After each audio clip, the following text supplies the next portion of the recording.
Meu caro aluno, seja muito bem-vindo. Eu sou o professor Valdeci Araújo. Nós estamos falando no curso de formação profissional aqui em Ciências Contábeis. Eu e a professora Genice, hoje, nós vamos falar com vocês aqui a respeito de métodos quantitativos e também vamos tratar aqui das noções de atuárias.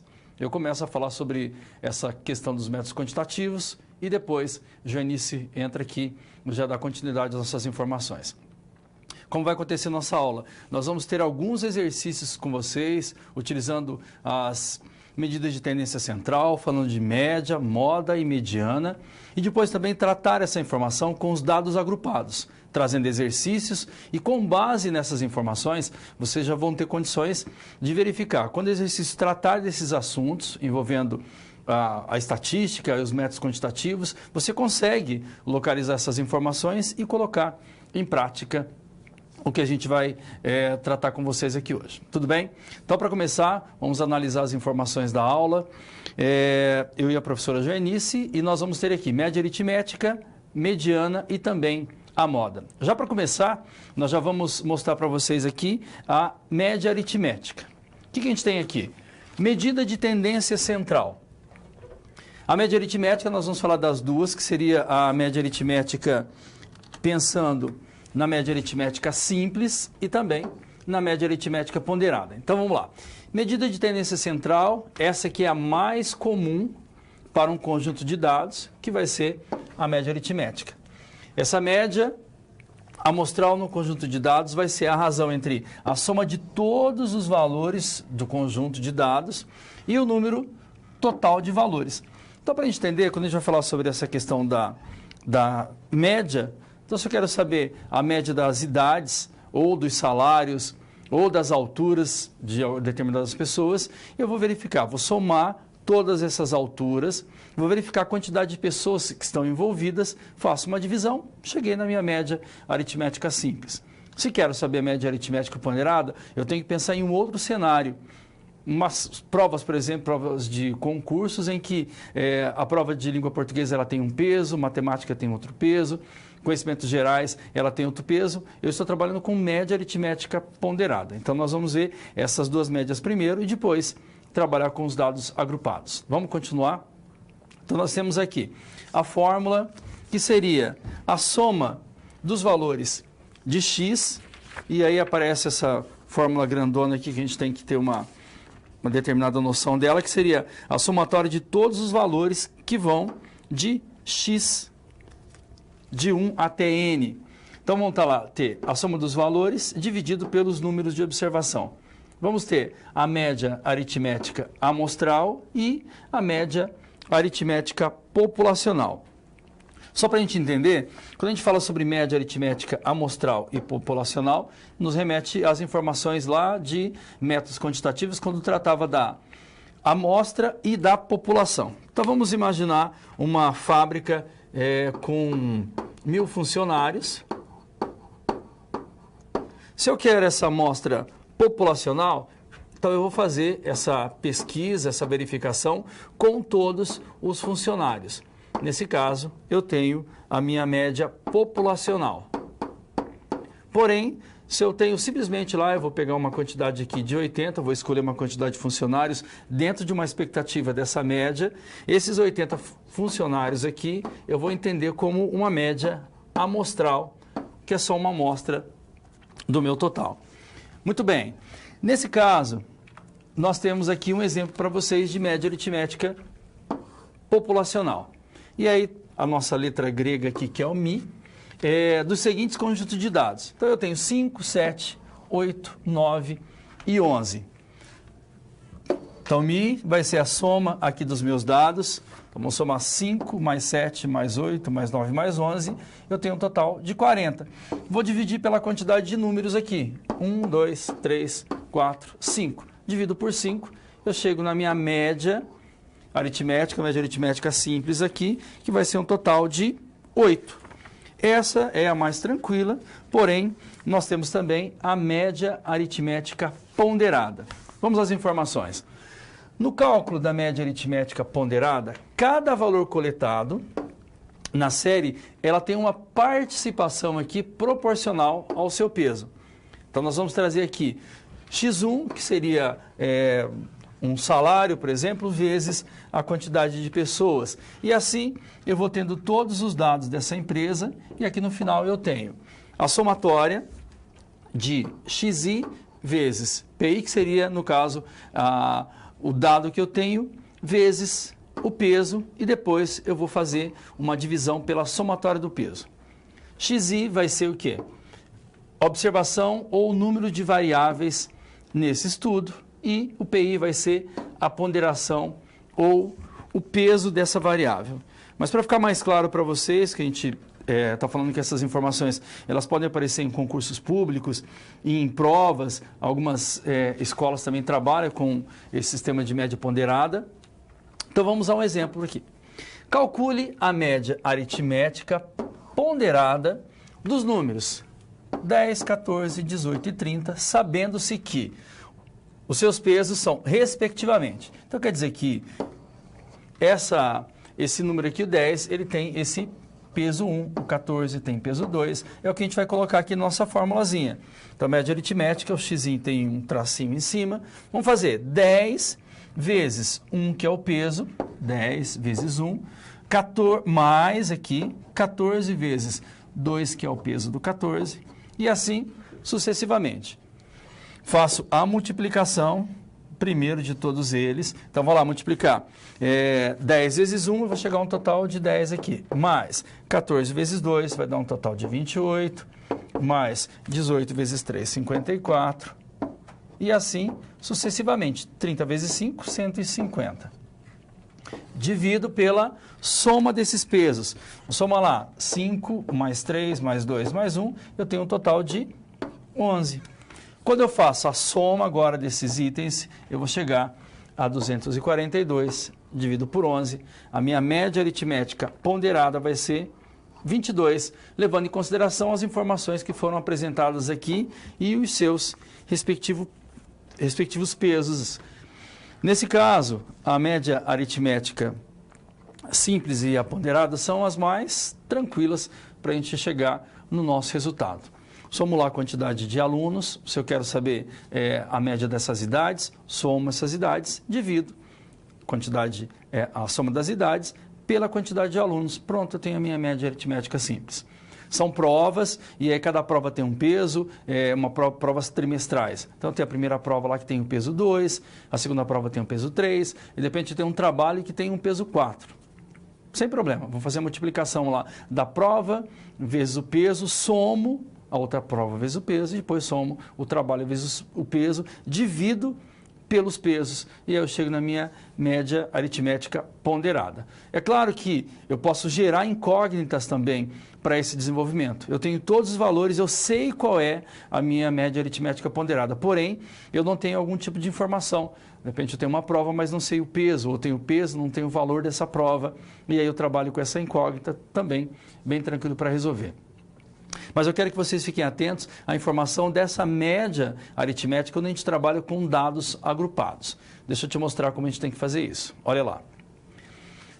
Medida de tendência central, agora vamos falar sobre essa média utilizando os dados agrupados. E agora eu preciso da sua atenção para a gente entender o seguinte. Quando os dados estiverem agrupados numa distribuição de frequência, usaremos aqui a média aritmética dos valores. Então, vamos ter todos os valores aqui, ponderados pela frequência. Então, eu tenho a minha formulazinha aqui, que é a soma dos valores vezes a frequência, dividido pela frequência, onde xi aqui é o ponto médio dessa classe. Vamos lá na resolução, medida de tendência central. Exemplo, considerando aqui uma tabela de frequência abaixo, que é essa tabela aqui, em que apresenta a distribuição de salários de funcionários de certa empresa, com base nos dados, calcule a média desses salários.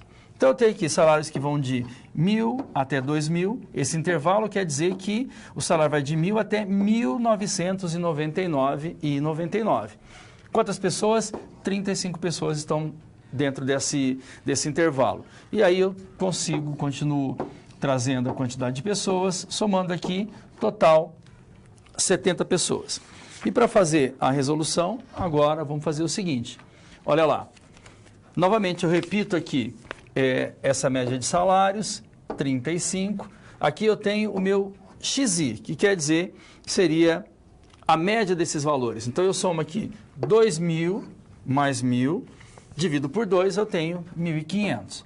Aqui, 2.000 mais 3.000, dividido por 2, eu tenho 2.500. Agora, é só multiplicar a frequência, 35 vezes 1.500. Eu tenho aqui, olha, a multiplicação de XI vezes FI.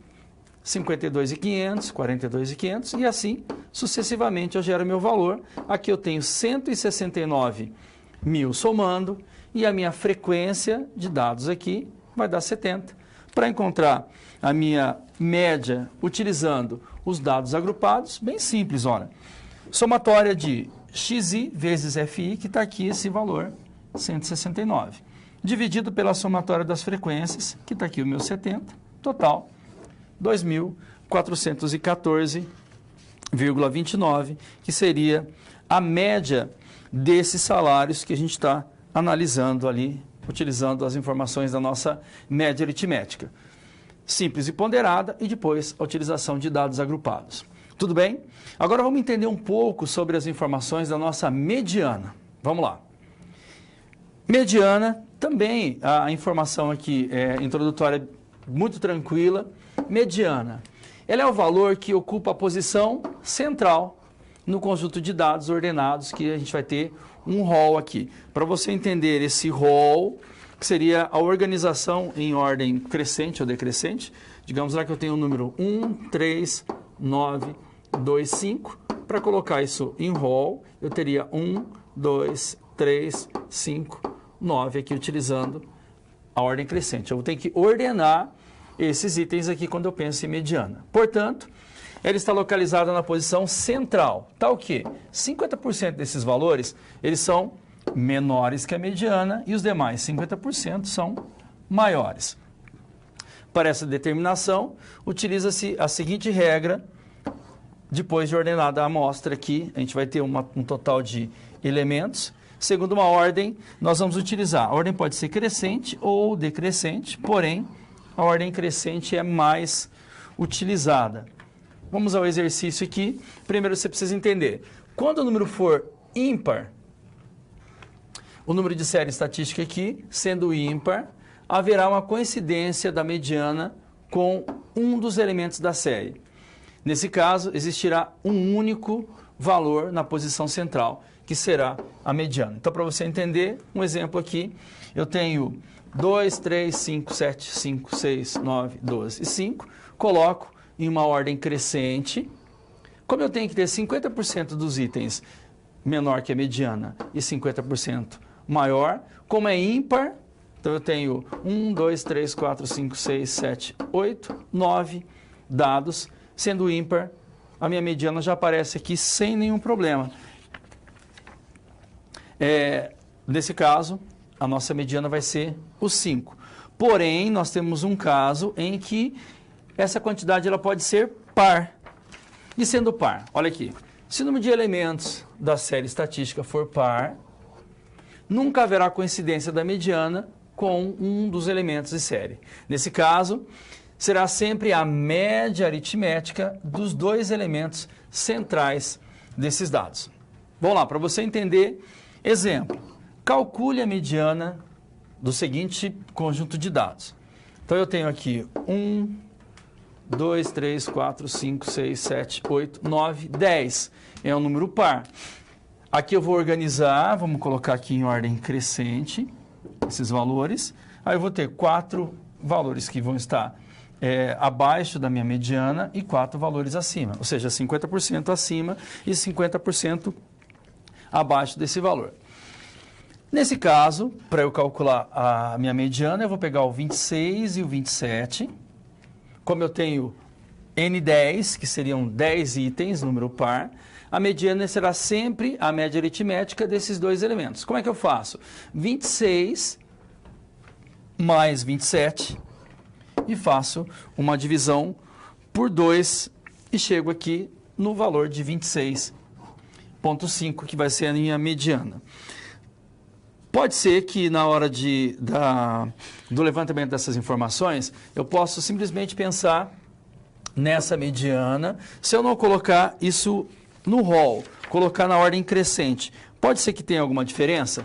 Vamos dar uma olhada? Olha aqui, eu tenho 10 itens, vamos colocar aqui 5 abaixo e 5 acima, eu tenho o número 43 e 27.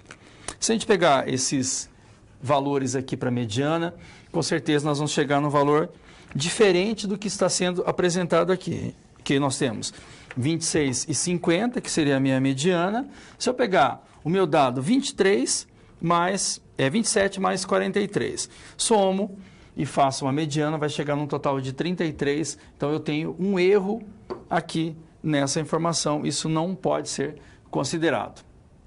Tudo bem até aqui? Então, não, só para a gente arrumar aqui, ó, deixa eu dar uma limpada aqui para a gente entender. Eu tenho que considerar também esse 31 aqui que for faltando. Então, 1, 2, 3, 4 itens aqui a menos, e aqui tem 1, 2, 3, 4. Então, a minha central aqui vai ser 23 e 43. Se eu somo 23 mais 43, vamos chegar a quanto? 66. Divido por 2, 66 dividido por 2, eu vou chegar numa mediana de 33, o que vai estar totalmente errado. É por isso que o rol, nessa situação aqui, ele vai ser fundamental para que a gente possa chegar no nosso resultado correto. Tudo bem? Então, da mesma forma que nós vimos lá a média aritmética e também a simples e a ponderada, depois nós vimos os dados agrupados envolvendo a média. Muito bem. Nós vamos ver esses dados agrupados também envolvendo a nossa mediana. E aí tem uma fórmula, tem todos os dados que eu preciso considerar para que eu consiga chegar no meu resultado. Vamos ver como é que fica isso? Vamos lá. Então, lá, medida de tendência central envolvendo dados agrupados para a nossa mediana. E agora nós vamos precisar ficar bem atento a essas informações aqui, que para chegar nesse valor, o que eu tenho que considerar? Olha, para calcular a mediana dos dados agrupados, devemos seguir os seguintes passos. Nosso primeiro passo determinamos a frequência acumulada aqui, que seria o nosso FI, que é a soma de FI, que seria o nosso igual a N. Calcular N dividido por 2, como a variável contínua. Não se preocupe aqui se nós vamos ter esse número, se ele vai ser par ou ímpar. Então, é uma preocupação a menos, que nós não vamos ter com a mediana aqui, com relação à nossa... na resolução, quando a gente faz essa verificação dos dados não agrupados. Marcamos também a classe correspondente à frequência acumulada imediatamente superior a FI dividido por 2. Tal classe será a nossa classe mediana. E calcularmos também a mediana utilizando a seguinte fórmula. Então, todos esses dados aqui, agora a gente vai colocar em prática para você entender que a fórmula vai ser o seguinte. Dados agrupados da mediana. A mediana tem a seguinte forma. Nós vamos ter esse LMD, que vai ser o limite inferior da classe, que nós vamos localizar. N vai ser o tamanho dessa amostra, ou seja, o número de elementos que nós temos. FAA, que seria a frequência acumulada da classe anterior à classe mediana. E H vai ser amplitude, que é o intervalo dessa classe mediana. E para fechar, nós temos o FMD, que vai ser a frequência da classe mediana. Mas para você entender, nada melhor que a gente colocar esses dados em um exercício para a gente fazer o nosso cálculo aqui. Então, vamos lá. Então, nós vamos ter aqui os dados agrupados. Como é que vai funcionar? Temos aqui, calcule a mediana seguinte desse conjunto de dados. Eu preciso entender esse intervalo que nós estamos apresentando para vocês aqui, que é o seguinte. Aqui eu vou ter todos os esse meu conjunto de dados. A frequência, nós vamos entender esse valor aqui como a idade de homens aqui. Então, de 35 a 45, eu tenho uma frequência aqui, são 5 homens com essa idade. Depois, de 45 a 55, 12. De 55 a 65 é 18. Já estamos colocando aqui essa mediana aqui para funcionar. Então, para você encontrar essa frequência acumulada, vai funcionar assim. Esse 5 já está aqui. Depois, como tenho mais 12, eu vou fazer 5 mais 12, vou chegar no 17. E assim sucessivamente. 17 mais esse 18, eu chego a 35. 35 mais 49, que é o intervalo que vai de 65 a 75, eu chego a 49. Por isso que ele é a somatória, seria a nossa frequência acumulada.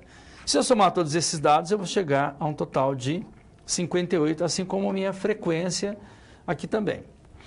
Tá, primeiro passo foi encontrar a minha frequência acumulada. E a partir de agora, eu preciso entender. Ele vai pedir também para que a gente faça o seguinte cálculo aqui. N-2, que está na nossa fórmula, N-2.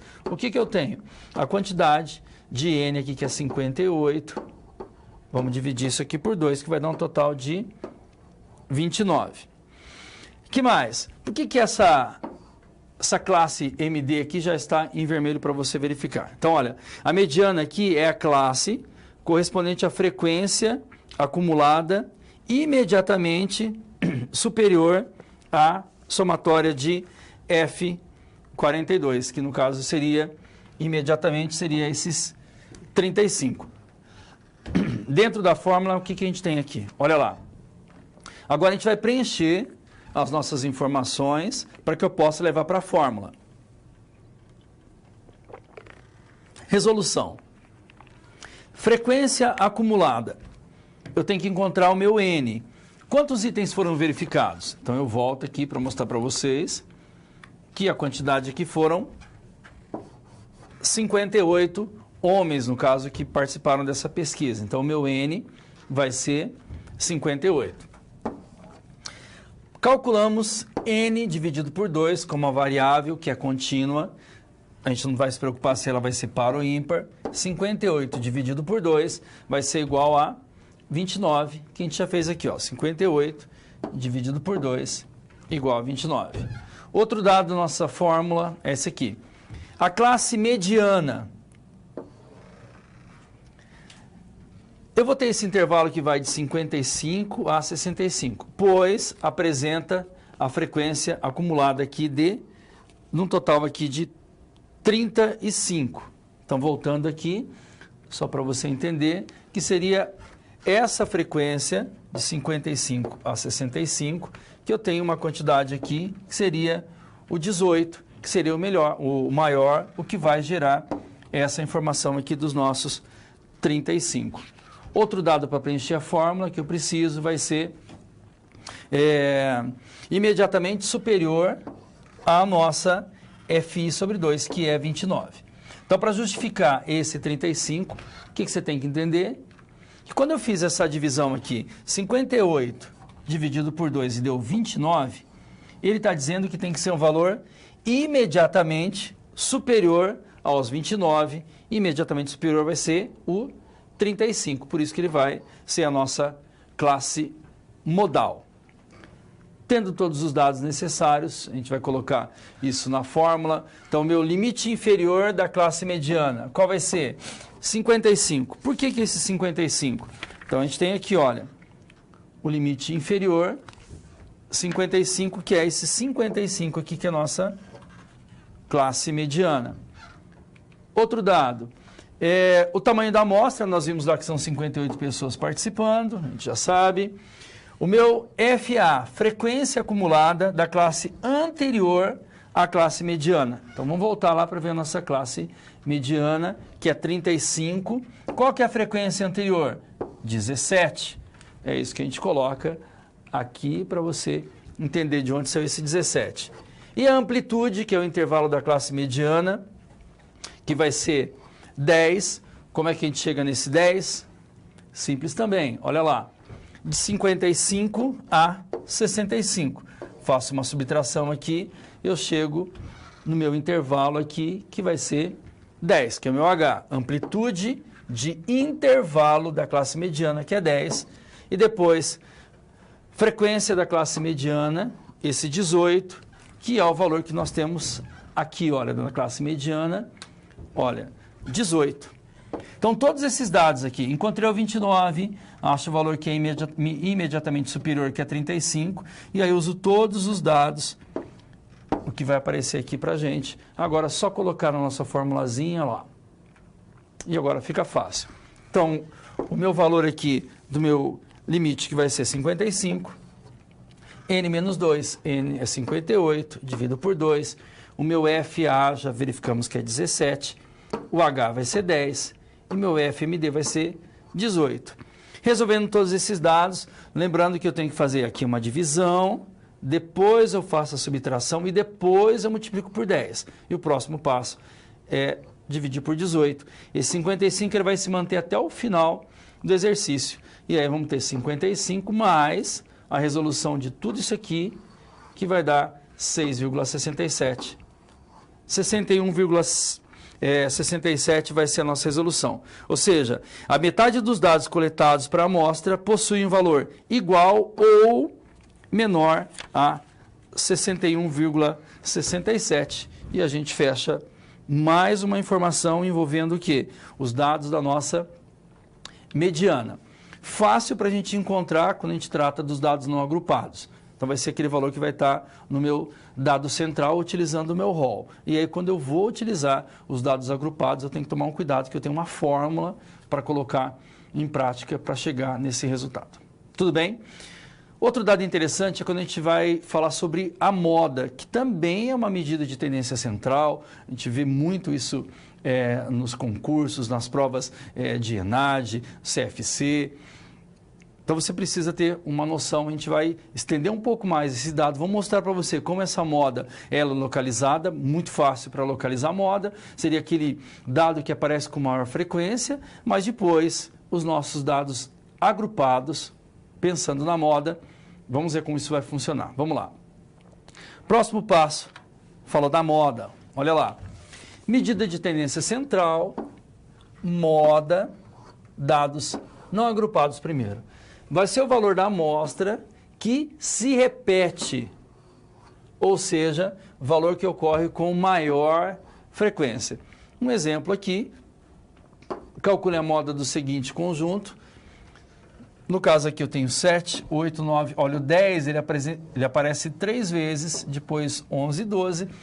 Não é necessário colocar em ordem crescente ou decrescente, a maioria a gente consegue fazer verificação, mas nada impede que você monte aqui uma sequência. A resposta da moda é igual a 10, porque é o valor que mais se repete.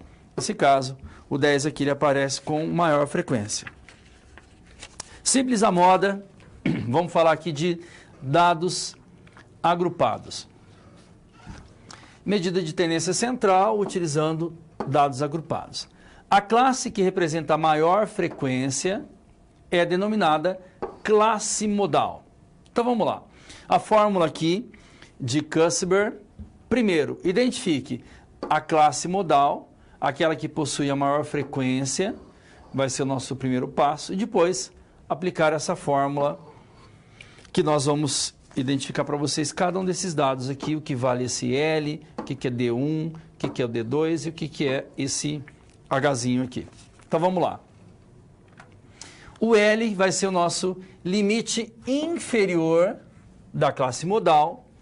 D1 vai ser a frequência da classe modal, que a gente vai localizar, menos a frequência da classe anterior. Então, quando eu localizar essa classe modal, eu vou trabalhar com a classe anterior e também a posterior. Olha aqui, para encontrar o D2.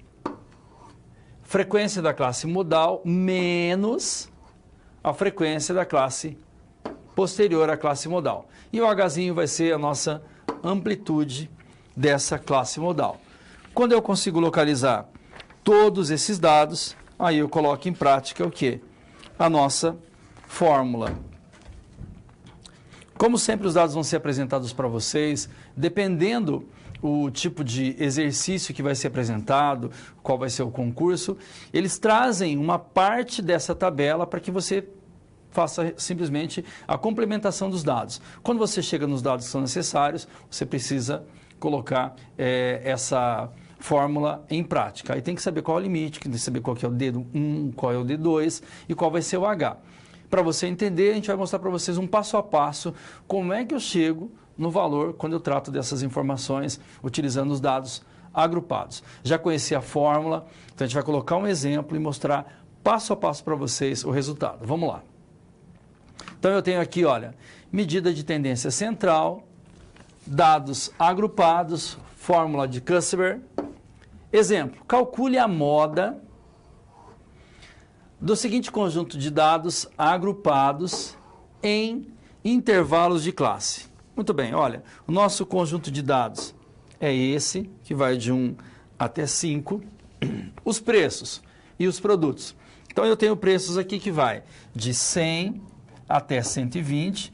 Lembrando, quando eu tenho essa barrinha aqui que separa esses dois valores, quer dizer que é um valor que vai de 100 até 119,99 aqui, para que aqui na segunda classe eu comece em 120, que vai até o valor de 140. Eu percebo que para essa primeira classe aqui, os produtos que variam entre esses dados, uma quantidade aqui de 12 produtos. No intervalo de 120 a 140, tenho 16, aqui eu tenho 13, nesse intervalo eu tenho 5 produtos, e aqui de 180 a 200 eu tenho um total de 4 produtos. Então, para facilitar, vamos fazer uma soma desses produtos aqui, vai dar um total de 50 produtos. Muito bem. Nesse caso aqui, lembra quando a gente falou para vocês que a moda seria aquele item que aparece com maior frequência? Nesse caso aqui, a quantidade de produtos que aparecem mais aqui são os produtos que vão do valor de 120 até 140, que seria esse 16. Então, esse vai ser o nosso dado para a gente trabalhar a nossa classe modal. Então, esse 16 aqui dentro desse intervalo de 140. A gente vai envolver os valores anteriores e os valores posteriores à nossa classe modal e os outros dados aqui envolvendo esses valores. Tudo bem, já localizei, já sei qual que é. Olha aqui, já mostra um pouco melhor para vocês. Dados não agrupados, a formulazinha de Custer que a gente vai colocar em prática.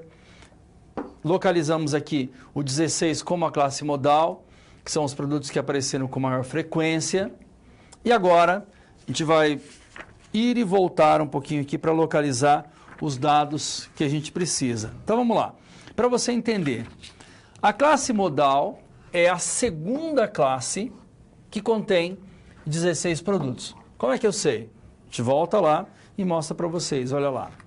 Então, eu tenho aqui a primeira classe, a segunda classe foi a que nós identificamos como a classe modal, por isso que ele está dizendo que é a segunda classe que contém a quantidade aqui de 16 produtos. O limite inferior da classe, como é que a gente localiza aqui esse limite inferior da classe modal, que é o 120?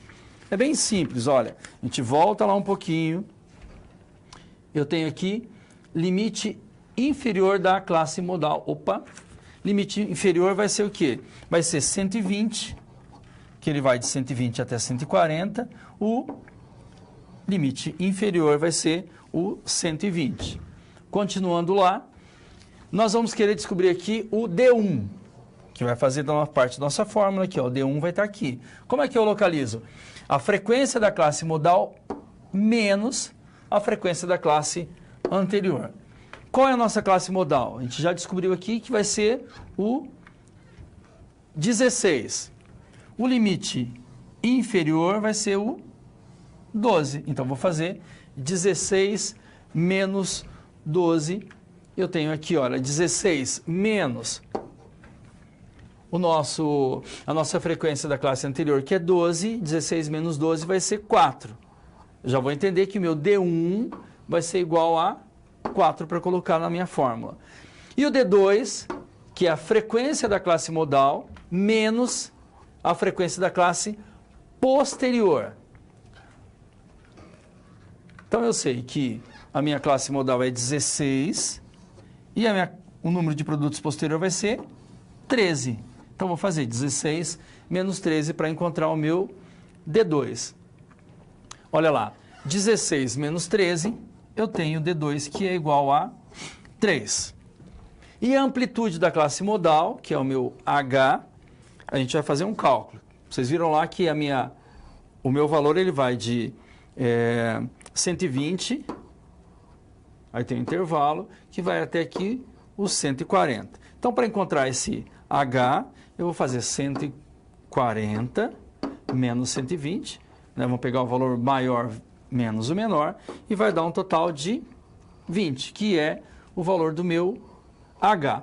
Então, para você entender lá na minha classe modal, eu disse para vocês que todos os dados, eles sairiam dessa segunda classe. Então, eu tenho aqui, olha, os preços, um intervalo que vai de 120 até 140.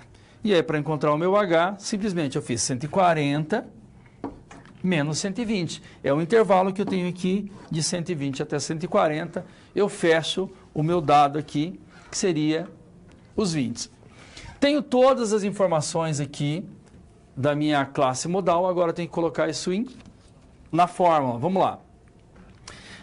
A minha moda vai ser o seguinte, L, que é o meu limite inferior, Lzinho, a gente viu lá que era 120, a gente coloca aqui, total, 120. D1, eu encontrei que é o 4, a gente vai colocar D1 aqui, igual a 4. Isso vai ser dividido por D1 novamente, que é 4, mais D2. D2 a gente descobriu também, que é 16 menos 13, que é igual a 3. Vamos colocar o 3 aqui. Vezes o H, que é a nossa amplitude da classe modal. O H é igual a 20. Total, 131,43. Mas para você saber como a gente está fazendo isso aqui, para gerar um passo a passo aqui, então o nosso modo aqui vai ser igual. Então eu repito aqui o meu 120. Aqui eu estou fazendo 4 dividido por 4 mais 3. Então eu tenho mais 4 dividido por 4 mais 3 é igual a 7. Vezes 20. Então tem que resolver o que está entre os parênteses primeiro, né? A gente tem que seguir as regras matemáticas aqui. E aí eu tenho minha moda aqui, que é igual a 120 mais. Quando eu fizer 4 dividido por 7, eu vou chegar no número decimal, que é 0,57143 e assim sucessivamente. A gente dá uma reduzida aqui, vezes o meu 20. A minha moda vai ser igual a 120 mais. Por que eu estou mostrando isso aqui para vocês? Para vocês entenderem que na resolução dos conceitos matemáticos aqui, eu tenho que fazer primeiro a multiplicação e depois eu faço a soma e subtração. Se eu não seguir essa regra, é claro que eu não vou conseguir chegar no valor que está sendo apresentado aqui. Então, eu faço o quê? Essa multiplicação, 0,57143 vezes 20, que vai dar aproximadamente aqui 1,43. E agora sim, se eu somar 120 mais 11,43, aí eu chego nesse total de 131,43 e a gente fecha as informações aqui envolvendo as medidas de tendência central. Então, o que é interessante a gente saber? Que depois de todo esse desenvolvimento, a gente conhece fórmula, que é algo interessante para a resolução, mas eu não posso abrir mão das informações da matemática básica. Se eu esqueço os conceitos ali, que eu tenho que fazer primeiro, o que vem a potenciação, radiciação, depois eu faço multiplicação e divisão, e só depois que eu vou fazer as informações envolvendo soma e subtração. Se eu não seguir essa ordem, eu não consigo também chegar no resultado. Tudo bem? Então nós vimos média aritmética simples e ponderada, e também média com dados agrupados. Depois, a mediana, colocar um rol em ordem crescente ou decrescente dessas informações, encontra aquele valor que vai estar no centro.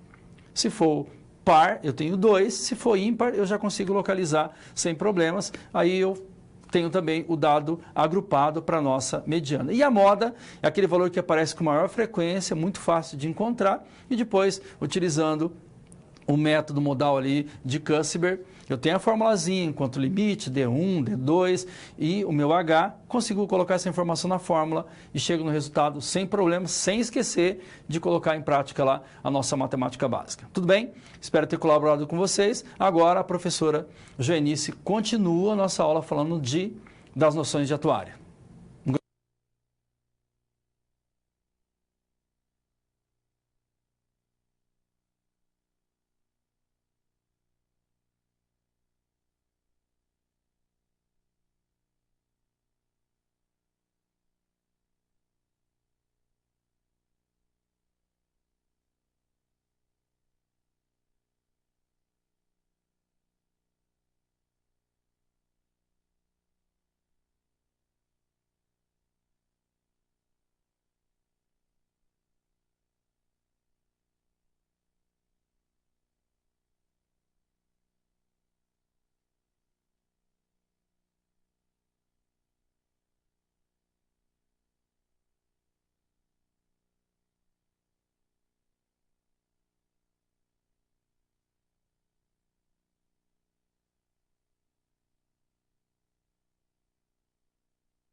Oi, pessoal. O professor Valdeci já me anunciou, né? Eu sou a professora Joenice e estou aqui com vocês para dar continuidade aí na aula, onde eu vou falar de atuária. Veja, logo depois da aula dele de métodos quantitativos, né? Vocês verão que a atuária, no fundo, os métodos quantitativos têm muito a ver. Quando a gente falar um pouquinho de tábuas atuariais, né? Como que a gente chega naqueles cálculos, enfim. Lógico, não faremos os cálculos, não é esse o nosso interesse, mas vocês vão ver que tem um fundo de métodos quantitativos, só que seria uma parte mais dinâmica, eu diria assim, uma parte mais teórica, de onde você pode chegar, inclusive, com esses métodos quantitativos. É bem bacana. E aí vem já inicialmente, né, vamos falar sobre essa palavra, atuária, noções de atuária. Até alguns anos atrás, não se falava, não se estudava, isso não estava no currículo, na grade curricular do curso de Ciências Contábeis. Nos últimos anos, com, digamos assim, um aprimoramento e a necessidade desses cálculos atuariais, se colocou no currículo, porque pode ser também uma área de atuação do contador, ok? Então, ano a ano, o estudo da atuária ele vem aumentando, os profissionais do ramo vêm aumentando, primeiro por conta da valorização desses profissionais, da diversidade de conteúdos dos quais esses profissionais têm que saber lidar com isso. Ou seja, são considerados os profissionais de atuária, né? O atuário, ele é considerado realmente um profissional diferenciado. Por conta dessa diferenciação, logicamente, as remunerações em relação a esse profissional, ela é muito maior. No mercado de trabalho, ele é muito bem pago, digamos assim.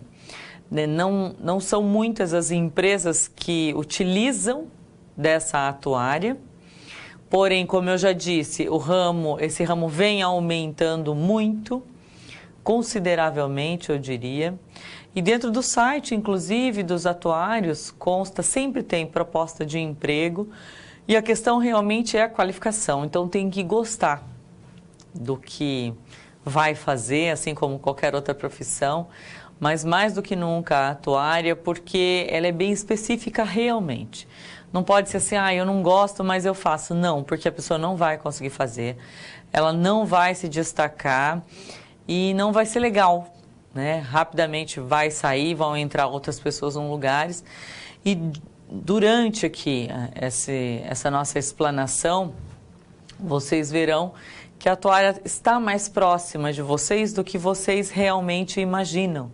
Coisas das quais nós não tínhamos noção, cálculos de seguro básico, um seguro residencial, um seguro de vida, enfim, são feitos por atuários. Hoje em dia, inclusive, cálculos de plano de saúde, de valores, quais seriam os valores adequados. Sempre, antigamente, fazia-se uma auditoria. Hoje, os atuários sempre estão juntos para poder validar esses cálculos. Então, eu começo perguntando para vocês, né? Vamos começar discorrendo sobre o que efetivamente é a atuária. Vamos ver um conceito, então, de atuária. É o estudo e desenvolvimento de metodologias e técnicas com a finalidade de se analisar os riscos inerentes às atividades relacionadas com indenizações securitárias ou de pensão, tais como os negócios de seguros, fundos de aposentadorias, os fundos de pensão, além, é claro, de outras atividades que envolvam riscos de perda, como financiamentos, por exemplo.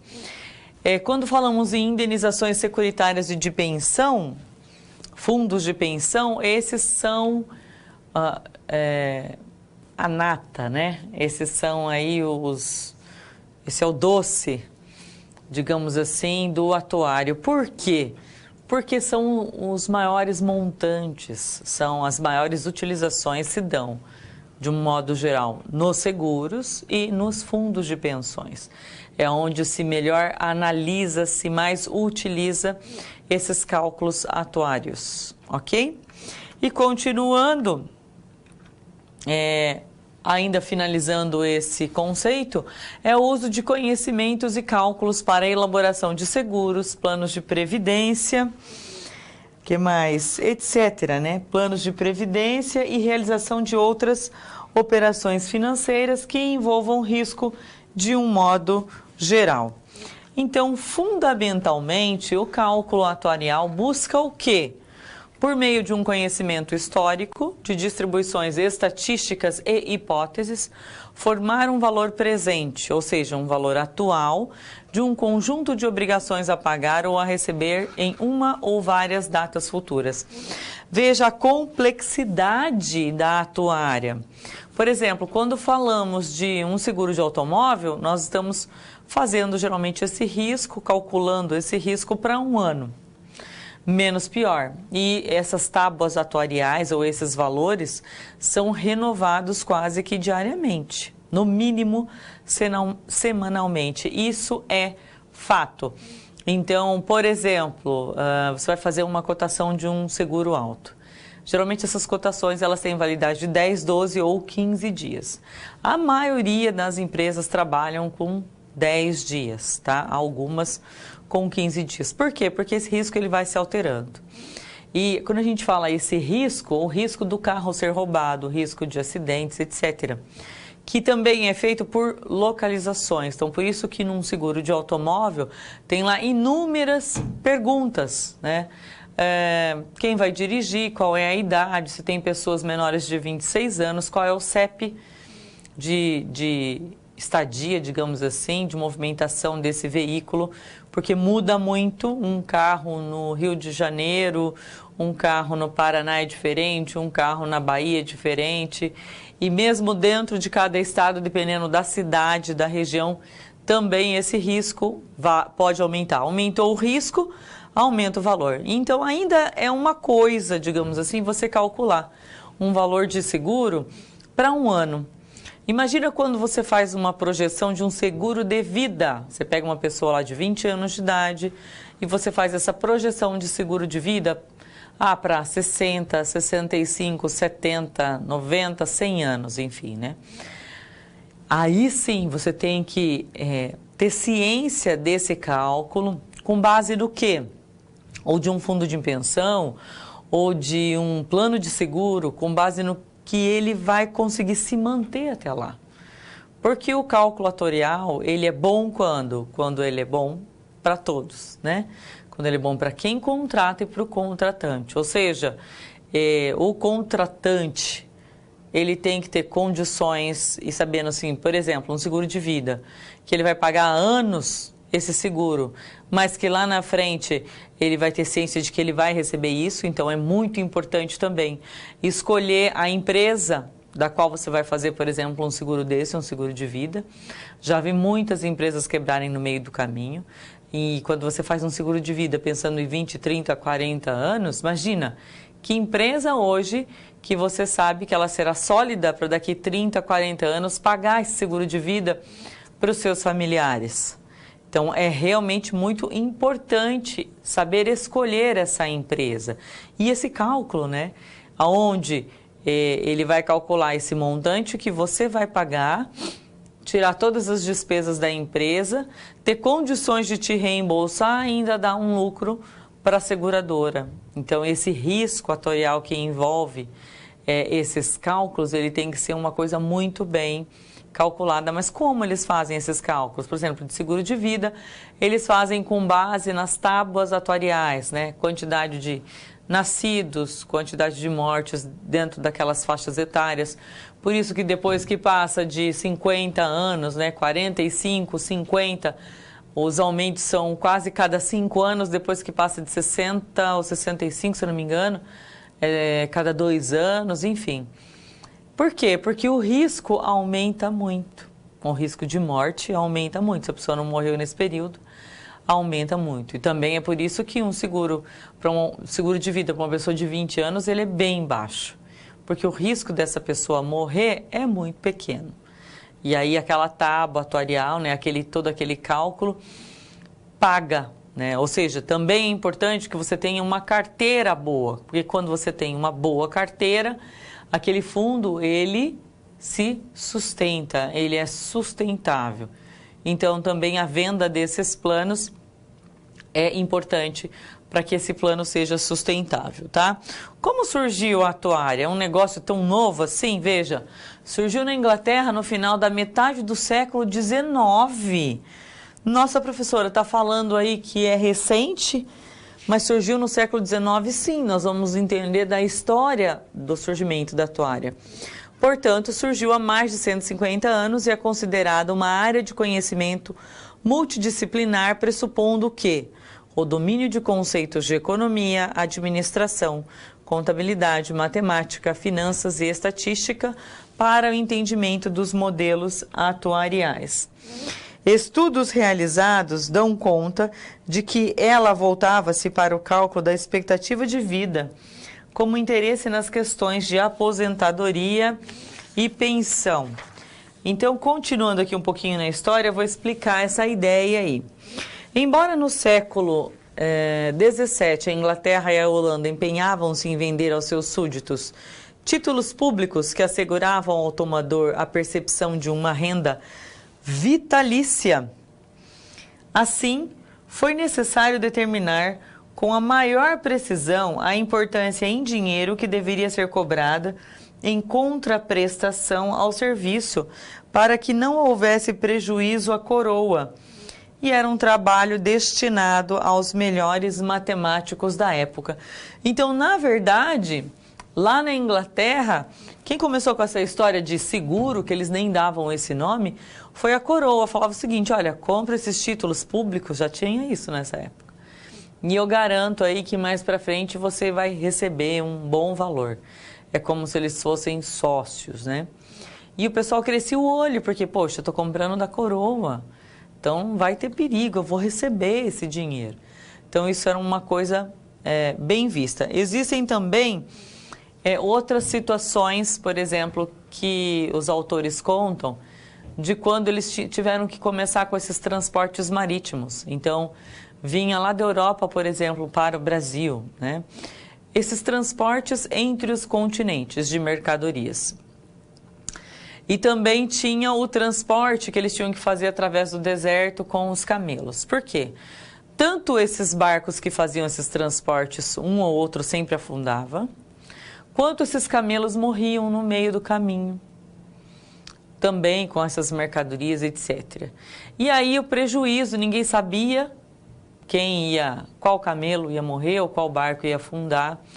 E aí o pessoal começou a se precaver. E aí eles fizeram já o que a gente chama hoje de seguro, seguravam a carga. E eles diziam o seguinte, olha, nós vamos em 20 hoje. O barco que afundar, né, a gente repõe o valor para aquele. Porque como eles não sabiam quem ia afundar, era uma maneira deles se arriscarem juntos. Não, vamos unidos, que a gente não perde. De um modo geral, a gente não perde. Então, isso era uma maneira deles fazerem um seguro. Lógico que não vamos falar aqui em cálculo atuarial, em tábua de mortalidade, em risco, etc. Risco calculado, né? Havia um risco, sim, e eles faziam de acordo com o que eles imaginavam. Olha, dá para eu fazer assim, vamos fazer assim, enfim. Mas foi aí que surgiu, para vocês verem a essência da atuária, né? Lá atrás já tinha essa ideia, mais ou menos o esquema do surgimento da contabilidade. Quando a pessoa ia lá e fazia os risquinhos, por exemplo, nas paredes, né? Contando as cabeças de gado, eles estavam fazendo, a gente chama de escrituração contábil, estavam contando o seu estoque. Era a contabilidade da época. Então, essa era a atuária na antiguidade. Surgiu-se dessa necessidade de suprir um risco, de suprir uma perda. E aí, eu jogo uma questão para reflexão de vocês. Vamos lá. Qual a relação da atuária com o seguro? Qual a relação da atuária com o risco? E você acha que o mercado de seguros continua em expansão e por quê? Então, a relação da atuária com o seguro e com o risco, até já falei aqui, tem total relação à medida que você faz esse cálculo atuarial para cobrir, digamos assim, um possível risco, uma possível perda. E essa questão do mercado em expansão, com certeza, quem não tinha seguro, né, ou se o seguro era muito pouco utilizado tempos atrás, hoje você compra um carro, a primeira coisa que você pensa é num seguro. Ah, eu tenho 2 filhas. Ah, eu preciso fazer um seguro para as minhas filhas, porque se eu morrer, o que vai ser das minhas filhas? Então, isso são coisas que hoje se pensa mais, se utiliza mais, e até comercialmente falando, todos os transportes de mercadoria, transportadoras, enfim, não podem se dar o luxo de fazer esses transportes dessas mercadorias sem fazer seguro, porque às vezes uma carga perdida, a empresa pode quebrar por conta disso. Então, vale a pena fazer seguro, eles se embutem esse seguro já no valor do transporte. Então, não tem porquê. Você vê seguro no transporte de passageiros, enfim, quase tudo hoje, quando se fala em risco de transporte, de vida, etc., se tem um seguro plausível em relação àquilo. E vou voltar então e falar um pouquinho sobre a profissão do atuário. Vamos lá? O vocábulo atuário vem do latim actuarius, que correspondia na época do Império Romano ao secretário do Senado. Ele era responsável de escrever os discursos, era o cronista dos feitos de guerra, copista, secretário, tabelião, agrimensor, entre outras coisas. Ou seja, realmente o cara já era diferenciado, vamos dizer assim. O conhecimento e domínio das metodologias e técnicas matemáticas e estatísticas é apenas o princípio. Capacidades de percepção ambiental, agilidade, comunicabilidade, entre outros, são adjetivos mais do que esperados nesse tipo de profissão.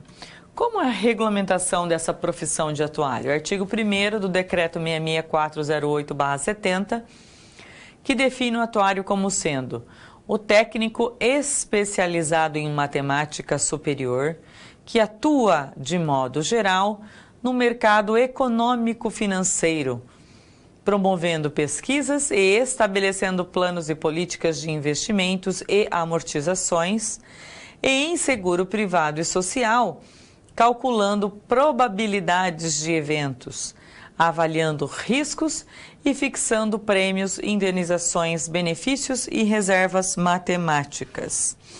Segundo o IBA, que é o Instituto Brasileiro de Atuários, quais seriam as áreas de atuação dos mesmos? Vejam, várias. Fundos de pensões, instituições financeiras, companhias de seguros, empresas de capitalização, que é um outro cálculo muito necessário para se pagar um valor, né? Órgãos oficiais de previdência, e aí nós temos municipal, estadual e federal, entidades de previdência aberta sem fins lucrativos, entidades de previdência aberta com fins lucrativos, que mais? Empresas de assessoria e consultoria em atuária e também alguns órgãos de fiscalização. Então, de certa forma, o ramo e as áreas de atuação é bem grande, tá? Só isso não tem mais. Previdência social, então, perícia técnica atuarial, atuando em processos judiciais que envolvem o cálculo atuarial, auditoria atuarial, operadores de saúde, aqui entram o cálculo dos planos de saúde, universidades, gestão de riscos, em resumo, compete ao atuário que mensurar e administrar riscos. E aqui eu coloco um site para vocês, www.atuarios.org.br, que fala um pouquinho mais da profissão, das áreas de atuação, do que é necessário, como, enfim, tem várias coisas, é bem legal vocês olharem. Então, já que tem tudo a ver a atuária e o risco, nós vamos passar para vocês um pouquinho aí quais seriam alguns conceitos de risco. Então, o termo risco, em se tratando de ciências atuariais, se refere ao quê? A possibilidade de que um sinistro ocorra no caso das empresas de seguro, ou a possibilidade de que alguém venha necessitar das coberturas médicas no caso dos planos de saúde. Ou seja, ele faz esse cálculo, né? Deu sinistro, no caso de um seguro, houve um falecimento, houve um acidente, um roubo de carro, qual o valor diante de um risco, qual a probabilidade? Eles fazem esses cálculos de probabilidade. E nos planos de saúde também, né, diante de uma utilização pelo paciente desses planos, qual seria um valor justo para esses pacientes. Então, pense em risco como a probabilidade de ocorrência de um determinado evento que gere prejuízo econômico, ou seja, geraria um prejuízo econômico para mim. Então, é por isso que eu quero um seguro. E eu vou te dar essa possibilidade, no caso, um plano de saúde. Eu te dou essa possibilidade de utilização mediante um valor que você me paga. Se utilizar bem, se não utilizar, eu estou te assegurando para isso. Eu estou te dando te passando essa confiança, te dando essa estabilidade, digamos assim. Atuária versus o risco. Então, qual a relação? Eu queria que vocês pensassem nisso. Qual a relação entre o trabalho do atuário e o risco no contexto das empresas de seguro e fundos de previdência? E qual a relação entre o trabalho do atuário e o risco no contexto das empresas no mercado financeiro? Então, falando de seguro, fundos de previdência, já falei inclusive um pouco para vocês, né? Eles têm essa função de fazer essa previsão. Olha, se eu pagar tantos reais por mês, falando em previdência, nós temos a previdência social e nós temos previdência privada. Se eu pagar tanto esse valor, qual seria um valor que eu receberia com tal idade? Então, alguns cálculos que eu já fiz, inclusive, algumas simulações para alguns clientes. Veja, aumenta muito essa estatística, por exemplo, de 55 para 60 anos. Eu fiz, inclusive, um cálculo ontem para uma mulher, ela tinha quase 50 anos.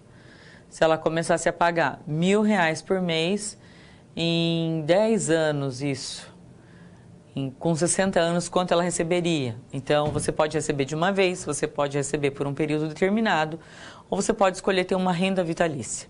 Ou seja, o saldo que ela teria naquela época seria de R$170 mil, com 60 anos. Se ela deixasse para 65, para receber isso com 65? Não, não precisa, deixa aí. Quanto que ela teria com 65 de 170 mil iria para 320. Para 70 anos, de 320 iria para 700 e tarará. O quanto é importante começar a pagar cedo isso. Começar a pagar novo. Tem os filhos, começa a pagar uma previdência para eles. Começou a trabalhar você, começa a pagar uma previdência para você. É que eu sei, né? Quando você não tem uma renda grande, digamos assim, que, entre aspas, supra todas as suas necessidades básicas de maneira satisfatória, então você sempre vai estar utilizando ali até o último centavo. Mas é importante jogar essa questão da previdência, assim como você joga um plano de saúde, etc., como uma despesa, né? Sabendo que isso vai ser um investimento, mas como uma despesa para que você conte com aquilo realmente no seu orçamento. Isso faça uma utilização, um gasto da diferença. Para quê? Para que lá na frente você entenda o quanto foi importante você guardar aquela grana lá atrás. O quanto isso realmente valeu a pena. E olha, tem vários sites para vocês fazerem. Brasilprev é um site, coloca simulação de previdência privada. E aí vocês vão ver, de acordo com a idade que vocês têm, o valor que vocês querem contribuir e o prazo, sempre pensando no prazo. Quanto antes, maior essa rentabilidade e maior esse fundo lá na frente, que já sabemos, né, que o máximo que você consegue no INSS, o teto, ou seja, hoje é 5 mil e alguma coisa, para quem tem rendas aí superiores, por exemplo, 10 mil, parou de trabalhar, vai receber a metade do valor. O quanto uma previdência privada pode fazer diferença aí na sua vida. E qual a relação entre o trabalho do atuário e o risco no contexto das empresas e no mercado financeiro? Então, eu acho que assim, no mercado financeiro, a maior garantia em relação à atuária realmente são desses transportes, analisando a grosso modo, porque todas essas mercadorias, todo esse vem e vai, principalmente no nosso país, que é feito quase tudo por transporte rodoviário, caso você tenha um risco, para quem está fazendo o transporte ou para quem perdeu aquilo, o prejuízo é incalculável, né? Diante de uma concorrência acirrada, diante de uma economia que nós vivemos, né? Isso pode ser entre o céu e o inferno, entre o começo e o fim para uma empresa. Então, tem muito a ver, né? Tem muita responsabilidade por trás disso tudo, tá? E aí eu vou passar para vocês alguns conceitos de risco. Então, nós temos risco puro ou estático, que são eventos ou circunstâncias que só podem causar perdas a um indivíduo ou a uma empresa. O risco especulativo ou dinâmico, que são eventos ou circunstâncias que tanto podem causar perdas quanto ganhos a um indivíduo ou empresa. E aí temos outros tipos de risco. Então, sabendo que o risco pode ser o quê? Pode ser possível, incerto, futuro, independente da vontade humana, mensurável, homogêneo e não catastrófico. Veja, pessoal, só parando um pouquinho para pensar aqui na atuária e no ENAD, nos últimos ENADs, né, nós não tivemos muitas questões relacionadas à atuária. Na verdade, diretamente falando, o conceito de atuária, etc., não. Como tem aumentado a importância, digamos assim, desse contexto, nós acreditamos, sim, que deva cair alguma coisa, né? Ou talvez não atuária diretamente, mas ligada a esses métodos quantitativos, ligada à parte previdenciária, etc. Então, eu estou apenas repassando aqui para vocês alguns conceitos que, por exemplo, quando eu falo que ele pode ser o risco possível, incerto, futuro, etc., eu preciso que vocês, o quê? Se aprofundem um pouquinho mais. Então, não é muito conteúdo, mas vale a pena dar uma estudadinha. Não é um conteúdo difícil, não entrando em cálculo, porque acho que esse não é o objetivo. O objetivo é entender todo esse conceito de atuária e o quanto ele está ligado aí no nosso dia a dia e pode fazer a diferença para o contador, tá? Então, eu vou falar agora de auditoria atuarial, que é uma ramificação. É uma atividade voltada para a aferição da correção das previsões atuariais, de forma a garantir que o trabalho do atuário resultou em informações confiáveis para os seus usuários.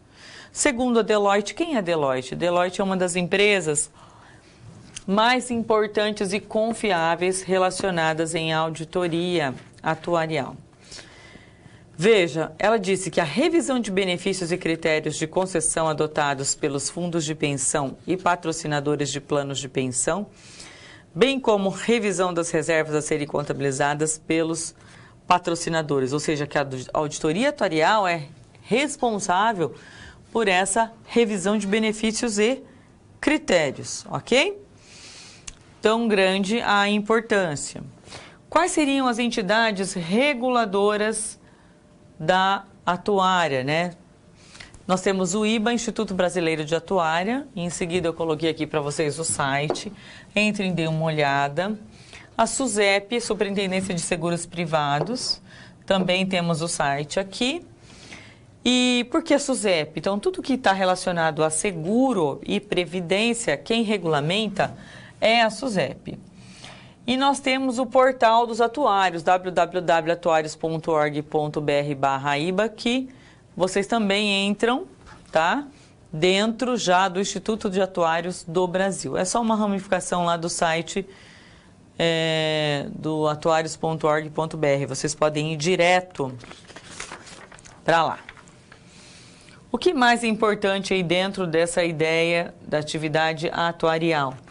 As variáveis atuariais. O que seriam essas variáveis atuariais? E aqui, pessoal, eu já entro, pensem aqui, como cálculos de fundos de pensão, de seguros de vida, até de planos de saúde. Então, algumas variáveis para se fazer esses cálculos, tá? Eu tenho que ter noção da idade dessa pessoa, de anos, quantos anos de vida ela ainda tem pela frente, a idade de pessoas versus a quantidade de pessoas vivas dentro daquela idade, a idade versus a quantidade de pessoas falecidas. O que mais? A probabilidade de falecimento naquele ano, a probabilidade de viver naquele ano, daquela idade, probabilidade de uma pessoa de idade X sobreviver à idade N, né? Um 20 ficar até 60, 20 até 40, 20 até 30. Probabilidade de uma pessoa de idade não sobreviver à idade tal. Probabilidade de sobreviver, por exemplo, por 2 anos, 3 anos, eu coloquei 2 anos aqui como exemplo, tá? E a quantidade de existência e idade final. Então, são algumas variáveis atuariais. Eles precisam desses dados para fazer os cálculos. E aonde eles encontram essas variáveis? Depois, com essas variáveis, se montam as tábuas atuariais, que já é como se fosse uma tabelona já com essas probabilidades. Nós temos várias tábuas atuariais, algumas são utilizadas mais para seguro de vida de tal, outras utilizadas para plano de saúde, enfim. Mais para frente eu vou falar um pouquinho das tábuas. E aí, em seguida, vamos falar de cálculo atuarial. É o estudo técnico baseado em levantamentos de dados da população analisada, na qual o atuário busca medir os recursos necessários para garantir os benefícios oferecidos pelo plano de seguro, avaliar o histórico e a evolução da entidade, de forma a apresentar estratégias que permitam a sua adaptação a novos cenários. Os estudos da atuária se dividem em 2 principais ramos. Quais seria? Vida e não vida. Tá? Não vida, seguro de residência, seguro de automóvel. E o vida é ele propriamente dito. Então, tábuas biométricas são tabelas utilizadas para auxiliar no cálculo das previdências e dos prêmios de seguros. São tabelas em que cada linha representa uma idade, variando de 0 até 115 anos, normalmente nas quais, em razão de coleta de informações estatísticas de muitos anos, pode-se prever determinadas probabilidades de ocorrências de eventos, ou seja, sempre com base em estudos anteriores. Então, alguns exemplos de tábuas aí. Então, nós temos tábuas de taxas de juros, metodologia de cálculo, compensação previdenciária, aportes, tábuas de mortalidade, tábuas de acidentes, tábuas de afastamento por doença, etc. Eu passei um link aí para vocês, que é bem bacana, né? Tem toda uma explicação sobre as principais tábuas, como esses cálculos são feitos, etc. E aqui as principais tábuas que são utilizadas, tábua de vida ou mortalidade. Então nós temos, por exemplo, na AT 2000, a idade do participante medida em anos, que inicia com uma idade 0 e vai até a maioridade de um indivíduo da população viva, ou seja, no caso da AT 2000, ela tem essa projeção de 0 até 115 anos, tá? A AT 2000F fala do público feminino, do AT 2000M do público masculino e a AT 2000FM, eles pegam a mesma referência, digamos assim, e fazem um ajuste para ter uma melhor adequação às mudanças relacionadas às expectativas de vida da população. E aqui eles misturam, então, o público feminino e masculino. Voltando aqui nos cálculos atuariais, olha, representa o quê? O conjunto, então, de metodologias e técnicas aplicados na identificação e mensuração de riscos com base nos parâmetros presentes nas variáveis atuariais. Qual é o objetivo? Promover o equilíbrio financeiro e econômico das organizações, buscando garantir a solvência de seus compromissos junto aos seus contratantes. Até nós já havíamos falado sobre isso. E o que eu quero, então, quando eu faço um cálculo atuarial, pensando em equilíbrio, né? Quais são os tipos de equilíbrios que nós objetivamos num cálculo atuarial? Equilíbrio financeiro e equilíbrio atuarial. Financeiro é aquele que garante que em um exercício financeiro, as receitas previdenciárias pagarão as despesas previdenciárias. E o equilíbrio atuarial prevê o quê? Que as receitas devem ser suficientes para pagar as despesas, mas em um período maior fixado pelo cálculo atuarial. Então, um plano bom é aquele que ele tem equilíbrio financeiro e equilíbrio atuarial, ou seja, ele dá segurança para quem contrata e também para o contratado, porque financeiramente ele tem que ter uma rentabilidade sobre isso. E aí eu pergunto mais uma vez para vocês, reflitam, vocês concordam que o equilíbrio financeiro e atuarial são fundamentais para a credibilidade de uma organização que atua com seguros e previdência? Por quê, gente? Total, né? Com certeza ele é muito fundamental, pensando, quando eu contrato um seguro de vida, um seguro, por exemplo, de carro, eu tenho que ter certeza, né, ou segurança de que aquela empresa ela vai conseguir me pagar um sinistro caso ocorra. Então é importante eu escolher uma empresa idônea, não adianta procurar só preço, você tem que saber se vai valer a pena, tá? Uma outra coisa importante em relação à atuária é saber como funciona o parecer do atuário. Então, ao finalizar a análise da situação em questão, o profissional atuário emite um parecer denominado o quê? NTA, Nota Técnica Atuarial. A regulamentação dessa norma técnica é feita pela SUSEP por meio de resoluções. E aí eu coloquei vamos conhecê-la porque tem o site da SUSEP onde vocês conseguem ver um modelo de nota técnica atuarial. O que eu não posso deixar de ter num parecer atuarial ou na nota técnica atuarial? Tem que ter o objetivo do parecer, as características do plano, tenho que ter a descrição desses participantes, as premissas admitidas, financiamento do plano, avaliação atuarial, estudos de sensibilidade, análises de cenário, análise de ganhos ou perdas e tabelas ou anexos. É bem legal e bem complexa uma nota técnica atuarial. entrem lá para vocês darem uma olhada, é bem bacana. E aí, a última coisa que eu queria falar para vocês é a importância da atuária e da previdência. Como assim? Então, já vou começar com um exemplo. Na gestão dos ativos e passivos em planos de benefício definido. Veja, qual que é o objeto de estudo disso? A gestão integrada dos ativos e passivos. Como assim? Essa gestão, quando eu digo ativos e passivos, é entender o quanto que eu preciso cobrar dos meus clientes, por quanto que eu vou ter que pagar. Por isso que essa análise dessas tábuas tem que ser muito bem feitas. Então, para isso, eu preciso analisar o comportamento em cada período dos investimentos, ou seja, desses ativos, frente aos compromissos assumidos, aos passivos. Eu tenho que saber identificar, definir e quantificar o nível de tolerância de risco da organização. E eu tenho que, no decorrer desse plano, escolher estratégias para melhorar a relação de riscos-benefícios entre os passivos e ativos. Por quê? Para o meu plano não ficar muito caro, para eu poder fazer uma correção correta para esses meus clientes, para que eles não migrem para outros planos, para que eu consiga ganhar mercado e cada vez mais esse meu plano, né, essa minha base, essa minha carteira de ativos, ela realmente consiga ter aquele equilíbrio financeiro e atuarial que é o desejo de todo mundo, ok? Então veja, pessoal, finalizando, é interessante que vocês deem uma aprimorada em todos esses conceitos. É bem tranquilo, entrem nos sites que eu passei para vocês, deem uma olhada, pensem nesses links, né, nessas palavras